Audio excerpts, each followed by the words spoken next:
नमस्कार दोस्तों, आज आपके लिए चार्जिंग सेक्शन समझाने वाला हूं मैं। और चार्जिंग सेक्शन बहुत ज़रूरी है मोबाइल लाइन में, क्योंकि अक्सर प्रॉब्लम देखी होगी आपने चार्जिंग कनेक्टर से रिलेटेड आती हैं। तो चार्जिंग कनेक्टर से रिलेटेड प्रॉब्लम कभी कभी हमारे गलती से भी आ जाती है।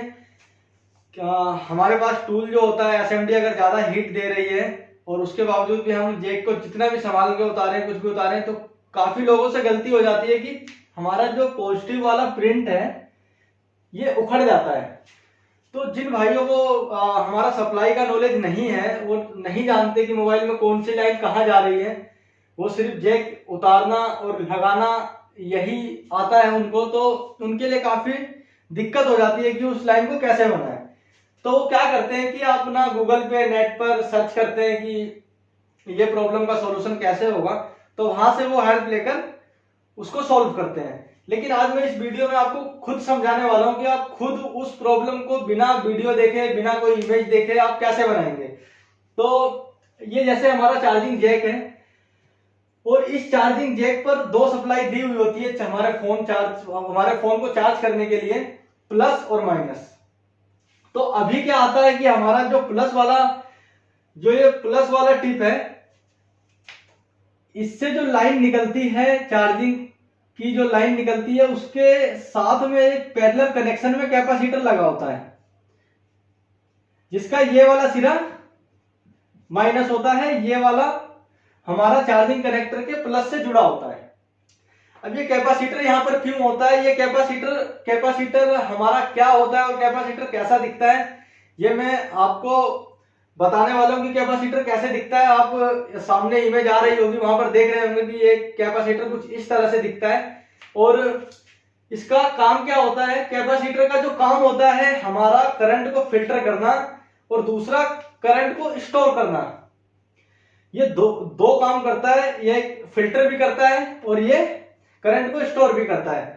तो फिल्टर कैसे करता है ये, कि फिल्टर, अब हम सोचेंगे कि यार इसमें फिल्टर की क्या जरूरत है। तो जो चार्जिंग कनेक्टर पे जो यहाँ पर डीसी वोल्टेज 5.2 आता है, 5.2 डीसी वोल्टेज आता है, ये डीसी वोल्टेज हमारा एसी से होते हुए आता है, एसी से कन्वर्ट हुआ वोल्टेज होता है।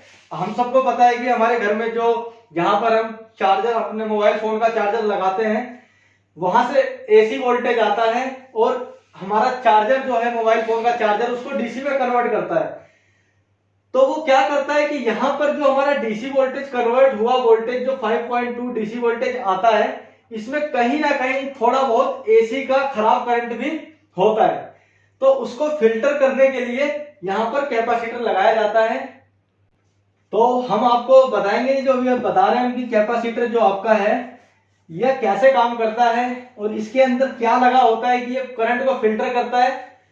ठीक है, तो वो मैं आपको समझाने वाला हूं। ये जैसे हमारा मान लेते हैं कैपेसिटर है, वीडियो लंबा हो सकता है और क्योंकि मैं एक एक पार्ट को अलग अलग समझा रहा हूं कि कौन सा पार्ट किस तरीके से वर्क करता है।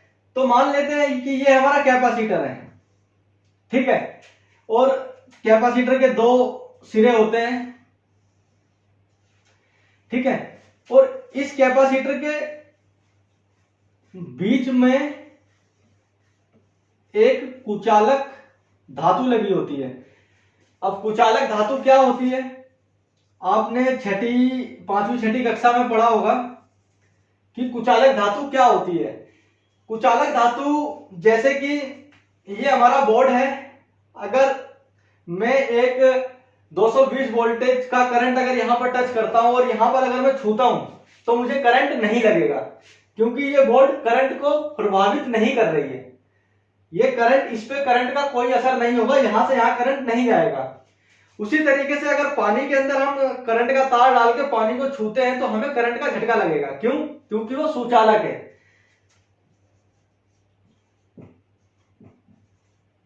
कुचालक व सुचालक, ये वाली जो कैपेसिटर के अंदर जो धातु लगी है वो कुचालक है। अगर यही सुचालक होती तो हमारा जो दूसरा सिरा आपका ग्राउंड से जुड़ा है, माइनस से जुड़ा है, ग्राउंड को माइनस कहते हैं, ठीक है, जो लोग मोबाइल लाइन में नए हैं उनको इस तरह के वर्ड का कुछ कंफ्यूजन होता है कि कौन से वर्ड को क्या कहते हैं। तो ग्राउंड को माइनस कहते हैं। और अगर यही कुचालक की जगह सुचालक धातु अगर इसके अंदर लगी होती तो आप मानते हैं कि ये प्लस वाली लाइन और ये माइनस वाली लाइन जुड़ जाती, और ये जुड़ जाती तो हमारा फोन शॉर्ट होता। यहां मतलब कैपेसिटर लगने का मतलब ही नहीं होता, फिर यहां कैपेसिटर की जरूरत ही नहीं होती, क्योंकि वो माइनस से जुड़ा हुआ है और ये प्लस वाली लाइन को आपस में टच करती और ये दोनों लाइन शॉर्ट हो जाती।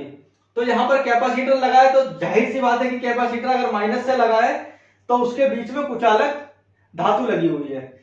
और ये क्या करता है, ये हमारा प्लस वाला सिरा है, जैसे ये हमारा जो इसका सिरा यहां से जुड़ा हुआ है प्लस वाला, ये मान लेते हैं प्लस वाला और ये मान लेते हैं माइनस वाला।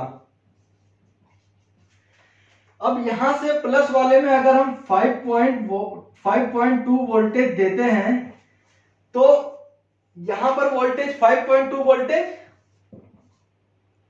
नहीं आएगा, यहां पर हमारा 5.2 वोल्टेज नहीं आएगा। क्यों? क्योंकि इसके बीच में कुचालक धातु लगी हुई है। ये क्या करेगा, 5.2 वोल्टेज इसके अंदर स्टोर करेगा, इसके अंदर स्टोर करेगा।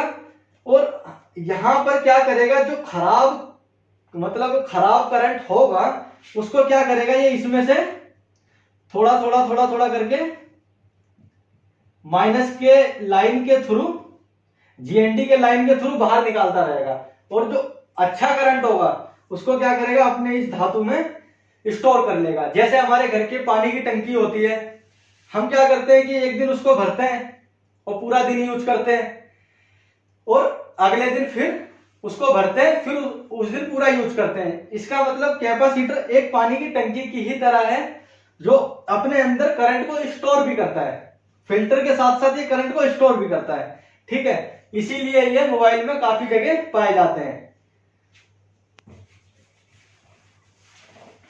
आपका कैपेसिटर आपको जहां तक है समझ आ गया होगा, और सुचालक कुचालक भी समझ आ गया होगा। सुचालक वह है जो जहां से करंट प्रभावित हो सकता है, सुचालक धातु वह है जहां से करंट को हम यहां टच करेंगे तो वहां करंट हमें लगेगा, और कुचालक वह है अगर यहां करंट को टच करते हैं तो वहां करंट हमें नहीं लगेगा। ये दोनों में अंतर है। अभी ये कैपेसिटर तक देखा हमने कि ये कैपेसिटर का ये वाला सिरा माइनस है। उसके बाद हम देखते हैं कि यही लाइन 5.2 वाली लाइन अब आगे की तरफ जाएगी और इसके बीच में एक कंपोनेंट और मिलेगा हमें। वह कंपोनेंट क्या हो सकता है और क्यों लगा हो सकता है, तो हम देखेंगे कि वह कंपोनेंट किस लिए लगा हो सकता है और किस मतलब उसका क्या काम है वहां पर। तो बताने वाला हूं मैं आपको कि यहां पर दो तरह के कंपोनेंट हमें मिल सकते हैं, एक रजिस्टर, दूसरा कोइल। अब कैपेसिटर का जो सिंबल है हमने आपको बताया है, कैपेसिटर हम सी से दर्शाएंगे, और रजिस्टर का जो सिंबल है वो आर से और कोइल का एल से। ठीक है, ये सिंबल आप ध्यान रखना, क्योंकि सर्किट डायग्राम जब हम किसी का भी स्कीमेटिक डायग्राम देखते हैं तो वहां पर हमें इसी तरह से लिखा हुआ मिलता है कंपोनेंट के ऊपर, तो हम समझ जाते हैं वहां पर क्या लगा हुआ था। तो यहां मान लेते हैं हम रजिस्टर, एक रजिस्टर हमें लगा हुआ है। रजिस्टर और कोइल दोनों में से एक सीरीज लाइन में लगा हुआ हो सकता है। यह वाली लाइन जो हमारी 5.2 वोल्टेज की थी, अब रजिस्टर यहां पर लगा हुआ है और इसके रजिस्टर के आउटपुट में देखेंगे हमारा जो वोल्टेज आ रहा है 5.2 वोल्टेज आ रहा है। यहां पर भी 5.2 वोल्टेज आ रहा है और यहां पर भी 5.2 वोल्टेज आ रहा है। तो हमारे मन में कहीं ना कहीं ये सवाल आता है कि यार फिर ये क्यों लगा हुआ है बीच में, यहां पर भी 5.2 वोल्टेज आ रहा है, यहां पर भी 5.2 वोल्टेज आ रहा है। इस कंपोनेंट को हटाकर यहां पर लाइन ही जोड़ देते, ये 5.2 वोल्टेज क्यों आ रहा है। तो 5.2 वोल्टेज और इस वाले 5.2 वोल्टेज, इन दोनों के बीच में आपका रजिस्टर लगा हुआ है। रजिस्टर का काम क्या है, रजिस्टर का कोई ना कोई एक अपना ओम्स होता है जो कि वो करंट को, तो 5.2 वोल्टेज जो हमारा यहां पर है और 5.2 वोल्टेज यहां पर है, तो ये बीच में जो रजिस्टर लगा हुआ है इसका काम है अवरोधक। किसी भी सप्लाई का अवरोध करना, जैसे कि किसी भी सप्लाई में लगकर किसी भी सप्लाई में अगर ये लगा हुआ है तो इसे एक कमांड दी हुई है, उस कमांड के माध्यम से बनाया हुआ है, जैसे ये रजिस्टर है। अब इसको हमने इस तरह से डिजाइन किया है कि यह 5 से 6 वोल्टेज सहन कर सकता है, इससे ज्यादा वोल्टेज सहन नहीं कर सकता। तो यहां पर कितना वोल्टेज था, 5.2 वोल्टेज, तो इसको 5 से 6 वोल्टेज के अंदर यहां पर लगाया गया है, ताकि यह यहां पर अगर 5 पॉइंट वोल्टेज की जगह 8 वोल्टेज किसी भी कारण आ जाता है तो यह अपने आप को फ्यूज कर लेगा, अपने आप को ओपन कर लेगा, यहां से यहां करंट नहीं जाने देगा। क्योंकि अगर 8 वोल्टेज यहां आता है तो जाहिर सी बात है सीरीज लाइन में लगा है, आपका 8 वोल्टेज यहां भी आएगा, फिर इसके आगे जो कंपोनेंट लगे हैं, आईसी लगी है, वहां पर भी 8 वोल्टेज जाएगा। तो आईसी में यहां अभी 5.2 वोल्टेज जा रहा है तो आईसी में भी 5.2 वोल्टेज जाएगा। लेकिन अगर यहां पर 8 वोल्टेज आता है तो यहां पर भी 8 वोल्टेज जाएगा। तो क्या होगा कि हमारी आईसी ब्लास्ट हो सकती है, आईसी हमारी शॉर्ट हो सकती है, ठीक है। तो इसीलिए यहां पर रजिस्टर लगा हुआ होता है, ताकि इसका एक ओम से 5 से 6 वोल्टेज ये बर्दाश्त कर सकता है, उससे आगे अगर यहां वोल्टेज आता है तो ये अपने आप को ओपन कर लेगा। तो ये एक तरीके से अवरोधक का काम करेगा, ठीक है। तो ये रजिस्टर लगा हो सकता है। अभी क्या होगा कि चार्जिंग में अगर यहां तक आपका 5.2 वोल्टेज आता है, उसके बाद हम देखेंगे कि यहां तक 5.2 वोल्टेज आ रहा है, यहां 5.2 वोल्टेज नहीं आ रहा, तो हम ये रजिस्टर को चेक करेंगे, इसको चेंज करेंगे, ठीक है। अब आ जाते हैं हम आगे। अब आगे देखते हैं कि यहां पर एक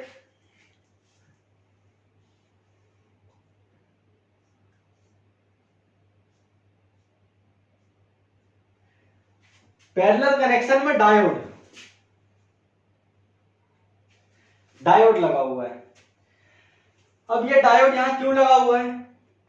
अब हमारे मन में आता है कि यार यहां पर एक कंपोनेंट और आ गया डायोड। डायोड का सिंबल डी से होता है, और जो जो कंपोनेंट मैं समझा रहा हूं आपको स्क्रीन पर दिख रहा होगा कि वह दिखता कैसा है। अब डायोड जो है क्या इस लाइन में पैरेलल कनेक्शन में इसलिए लगा हुआ है क्योंकि ये लाइन का प्रोटेक्शन करता है, और दूसरा रिवर्स वे में करंट को जाने से रोकता है, ठीक है। डायोड का ये काम होता है कि रिवर्स वे में करंट को जाने से रोकता है, और डायोड एक प्रोटेक्शन के रूप में भी लगाया जाता है। और दूसरा क्या होता है कि आपका जो डायोड है यह डीसी टू डीसी कन्वर्टर भी होता है। यह अगर आप इसे 5 वोल्टेज, ये डायोड लगा हुआ है, अगर आप इसे 5 वोल्टेज देते हैं तो ये यहां पर 4.4 वोल्टेज तक कम कर देगा, मतलब 4.4 वोल्टेज तक का आउटपुट देगा, यानी यहां पर आपका 6 वोल्टेज कम कर देगा। तो diode DC to DC converter के रूप में भी बहुत अच्छे से काम करता है, ठीक है। हालांकि अभी यहां पर अगर पैरेलल कनेक्शन में डायोड लगा हुआ है तो वो किसी प्रोटेक्शन के माध्यम से लगा हुआ है, ठीक है, वो कोई प्रोटेक्शन के लिए लगा हुआ है, या फिर रिवर्स वे में करंट ना आए इसलिए लगा हो सकता है, या फिर नहीं भी लगा हो सकता है, ठीक है। ये एक चार्जिंग सेक्शन में समझा रहा हूं कि कौन कौन से कंपोनेंट वहां पर लगे हो सकते हैं, ठीक है। अभी डायोड भी देख लिया हमने। अब उसके बाद आ जाते हैं हम, रेगुलेटर आईसी होती है, 3 लेग होते हैं, एक लेग इसका थोड़ा सा बड़ा होता है। तो अभी ये जो हमारी 5.2 वोल्टेज का मानते हैं कि इसके एक लेग इस पर भी जा सकता है, इस पर भी जा सकता है, ऐसा नहीं है कि इस पर आ रहा है तो इस पर नहीं। वो हम ट्रेसिंग से चेक करेंगे कि ये जो लाइन है हमारी कौन से लेग पर दी हुई है। जरूरी नहीं है कि मैं आपको समझा रहा हूं इस लेग पर है, क्या पता यहाँ कोई और आईसी मिल जाए, आपको 6 लेग की आईसी मिल जाए, ठीक है, 8 लेग की आईसी मिल जाए, बॉल आईसी मिल जाए।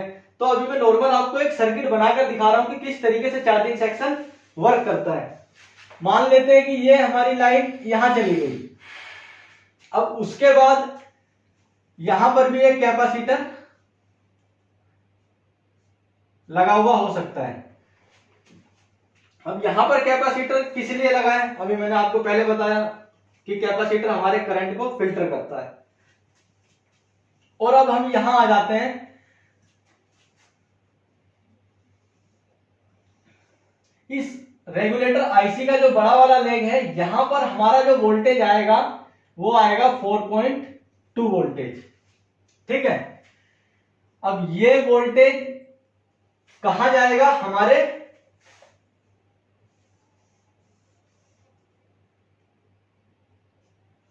बैटरी कनेक्टर पे, हमारे बैटरी कनेक्टर के प्लस वाली लाइन पर जाएगा। ये माइनस, ये वाली लाइन हो गई हमारी प्लस। ठीक है, ये वाला कनेक्शन जो ये जाएगा हमारे बैटरी कनेक्टर के प्लस वाली लाइन पे। और इसके बीच में भी एक कंपोनेंट होता है, वो आपको हर फोन में जरूर मिलेगा। वो एक कोड रजिस्टर हो सकता है। हो सकता क्या है, कंफर्म कोड रजिस्टर। आपको वीवेट के पास एक छोटा सा कोड रजिस्टर मिलेगा, रजिस्टर की ही तरह होता है, वो रजिस्टर ही होता है वो, बस फर्क इतना होता है कि उस पर एक कोड लिखा होगा,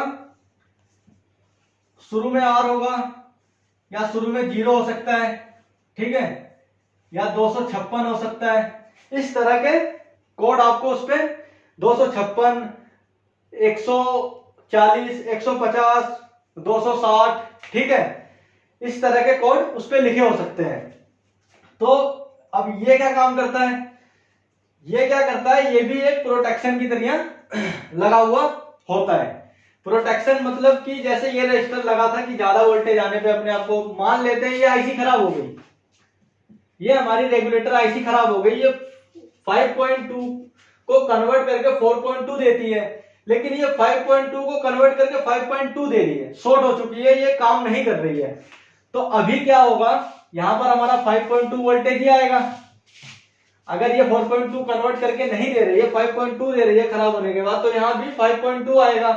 तो ऐसे में क्या होगा कि ये वाला रजिस्टर खराब हो जाएगा, ये वाला रजिस्टर अपने आप को ओपन कर लेगा, ज्यादा करंट मिलने पर ये ओपन कर लेगा। और यहां पर जो हमारा बैटरी का कनेक्शन है, जहां से हम बैटरी को चार्ज करते हैं लगाकर, तो अभी क्या है, यहां पर हमने बताया कि ये अपने आप को ओपन कर लेगा। 4.2 आपका यहां पर आता है और यहां पर भी आपका 4.2 वोल्टेज आता है। बैटरी कनेक्टर पर ये वोल्टेज का सफर हमारा होता है 5.2 से 4.2 का। बाकी उनके बीच में ये कंपोनेंट, ये आईसियां लगी होती हैं। जरूरी नहीं है कि मैंने आपको समझाया है यहाँ पर 3 लेग की कोई रेगुलेटर आईसी है, नहीं। अब के फोन में क्या है, पावर आईसी में भी चार्जिंग का सेक्शन हो सकता है, या चार्जिंग का सेक्शन अलग से दिया हुआ हो सकता है, या वहां पर बीक्यू आईसी लगी हो सकती है, या वहां पे बहुत सारी तरह की चार्जिंग आईसी काफी तरह की आती है। वो मॉडल वाइज से हम ट्रेस करेंगे, ठीक है। वहां पर कौन कौन सी आईसी लगी है, ये हम ट्रेसिंग के माध्यम से जानेंगे। यहां से ट्रेस करते हुए हम पूरे सेक्शन पे पहुंचेंगे और देखेंगे हमारा चार्जिंग सेक्शन जहां पर पूरा बनता है कि यहाँ पर हमारा चार्जिंग सेक्शन है, कंफर्म हो चुके हैं हम ट्रेस करते हुए। तो यहाँ पर हमारी जोन सी आईसी लगी होगी, जो कंटिन्यूटी में आ रही होगी, वो हमारी चार्जिंग आईसी हो सकती है, ठीक है। तो अभी मैंने समझाया कि अगर ये फ्यूज होता है, ठीक है, ये खराब होता है हमारा रेगुलेटर आईसी, तो ये 5.2 वोल्टेज जो कन्वर्ट कर रहा है वो 5.2 वोल्टेज का आउटपुट बनाएगा और यहां पर हमारा 5.2 वोल्टेज आएगा। इसलिए ये हमारे यहाँ कोड रजिस्टर लगा होता है। कोड रजिस्टर कैसा दिखता है, ये आपको इमेज में दिख रहा होगा। कोड रजिस्टर लगा हुआ हो सकता है, तो ये कोड रजिस्टर अपने आप को ओपन भी कर लेगा ज्यादा वोल्टेज मिलने पर, ताकि आपका वीवेट वाला सेक्शन, हमारा बैटरी वाला सेक्शन, क्योंकि हमारा बैटरी का, आप बैटरी उठा के देखोगे तो आपका बैटरी पे लिखा होगा 3.7 4.2, इसका मिनिमम 3.7, मैक्सिमम 4.2 वोल्टेज की कैपेसिटी होती है, ठीक है। इन दोनों के बीच में आप कोई वोल्टेज दोगे तो बैटरी आपका नॉर्मली चार्ज होगी। लेकिन अगर 4.2 से एक्स्ट्रा वोल्टेज जाता है तो हमारे बैटरी स्ट्रिप के अंदर भी कंपोनेंट लगे होते हैं। आपने कभी बैटरी खोली होगी तो बैटरी के जो ऊपर का जो स्ट्रिप होता है उसको उठाया होगा तो वहां पर भी देखा होगा आपने, वहां पर भी कैपेसिटर मिलते हैं, रेजिस्टर मिलते हैं, कुछ कंपोनेंट वहां भी लगे होते हैं। तो उनकी भी कुछ वैल्यू होती है, वो भी 4.2 वोल्टेज अगर यहाँ आता है चार्जिंग बैटरी कनेक्टर पे तो उनकी भी कोई वैल्यू होती है। अगर उन्हें भी एक्स्ट्रा वोल्टेज मिलेगा तो वो भी अपने आप को खराब कर लेंगे और हमारे बैटरी तक करंट नहीं पहुंचने देंगे, या हमारी बैटरी शॉर्ट हो जाएगी या खराब हो सकती है बैटरी हमारी, जैसे बैटरी फूल जाना, काफी सारी दिक्कतें आ जाती हैं। ठीक है, अभी आपने पूरा सेक्शन समझ लिया और एक सेक्शन आपका और है, ये आपका 5.2 वोल्टेज जो हमारा यहां पर आता है, इनके किसी आईसी के छोर से पावर आईसी में जाता है। वो यहां से भी हो सकता है, अगर 6 लेग की आईसी दी हुई तो उस लेग पर से भी हो सकता है। ठीक है, जो हमारा पावर आईसी में जाता है और पावर आईसी से ही वो हमारा सीपीयू में जाता है। अब हम इसमें भी कुछ ना कुछ कंपोनेंट लगे हुए हो सकते हैं। अब हम ये सोचेंगे कि पावर आईसी में भी गया हुआ है, सीपीयू में भी गया हुआ है, हमारा काम तो यहीं से हो रहा है, हमारा चार्जिंग कनेक्टर से 4.2 वोल्टेज तक हमारा ये कंपोनेंट, ये जो डायग्राम हमारा बन रहा है, तो हमारा फोन यहीं से चार्ज हो रहा है। तो वो एक लाइन एक्स्ट्रा क्यों पावर आईसी या सीपीयू में चली गई?